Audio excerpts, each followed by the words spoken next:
The loneliness of San Lázaro, Rezo, Adifafun Yemaya, Oroko Omoli, Iki Oromodo, Onile, Erinlo ati Shakuano Lopa, Erinlo Serianarin Lodafun Orunmila, Kaferefun Oshun, Yemaya, Shango. A long time ago, in the vast lands where the Orishas walked among mortals, Yemaya Oroko had a beautiful house. This house was a sanctuary, a place of refuge where she welcomed all who sought shelter. Among those who lived there were Erinle Shakuano, the kind-hearted healer and fisherman, and Shango, the mighty warrior. Erinle was known for his great generosity, especially towards children. He could not bear to see them cry and did everything in his power to care for them. But Shakuano was the complete opposite. He took pleasure in seeing children weep, whether they were his own or belonged to others. One day, Shakuano questioned Erinle's kindness. "Why do you care so much for children that are not yours?" To this, Erinle replied with wisdom, "Because it is my duty to guide and educate all." Shakuano did not like this answer. Inside, he whispered to himself, "I do not agree with this. I enjoy seeing the tears of families." Over time, Shakuano's jealousy and resentment grew. Erinle, sensing his dark intentions, went to Yemaya and expressed his concerns. Yemaya, upon hearing this, scolded Shakuano harshly, warning him to change his ways. But Shakuano's heart was filled with malice. Instead of repenting, he sought revenge. Betrayal at the river. Determined to rid himself of Erinle, Shakuano conspired with Ewele Iki Oko, a spirit of malice that lurked in the rivers. Together, they planned Erinle's downfall. One day, as Erinle went to the river to fish, Ewele Iki Oko transformed into a great fish, waiting beneath the waters. Erinle, unaware of the trap, cast his line and caught the fish. But the moment he pulled it from the river, the spirit struck, entangling Erinle in its line, wrapping tightly around his neck until he could no longer breathe. Erinle was strangled and left lifeless, his body hidden and buried at the riverbank. Days passed, then weeks. 17 days went by, and still, Erinle had not returned. Yemaya, Shango, and Erinle's family grew increasingly worried.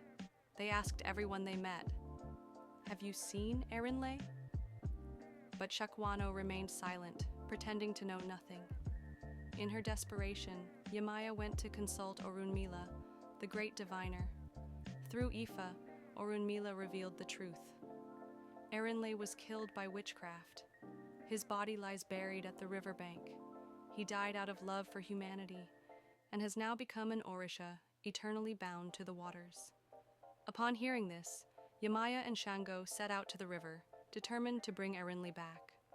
Erinle is reborn as an Orisha. At the river, Orunmila performed the sacred Ebbo. Yemaya, following his guidance, found a smooth, bright stone resting in the water, a divine symbol of Erinle's essence. As they retrieved the stone, they noticed something emerging from the water, a large, shimmering fish. The fish spoke, pleading, "Do not kill me! I am Ewele Iki Oko. I was sent by Shakuano to take Erinle's life." Shango, filled with fury, took his weapon and struck down the wicked spirit, breaking the spell and reviving Erinle's spirit. From that moment on, Erinle was no longer just a healer and fisherman. He had become an Orisha, protector of all, even those who were not his children. The fate of Shakuano. When Shango returned home, he seized Shakuano and dragged him deep into the mountains, far from Yemaya's house. "You will never return here," he declared. From that day forward, Shakuano became a lonely, sorrowful man, tormented by his past deeds. Over time, his guilt consumed him, and through his deep regret, he too transformed into an Orisha, one forever marked by solitude and remorse. The power of love and justice. This is how Erinle transcended death, transforming into an Orisha, forever bound to the rivers where his kindness had flourished. And this is why, even today, Ebbo rituals are performed at the riverbanks, where those seeking healing and guidance are bathed in its sacred waters, led by a child of Yemaya, under the protection of a follower of Shango. This story teaches us, that love and kindness will always leave an eternal mark, that jealousy and cruelty will lead only to isolation and regret, that justice, though slow, will always prevail. Final commentary for YouTube. And so, my friends, we learn that the power of love and justice always prevails.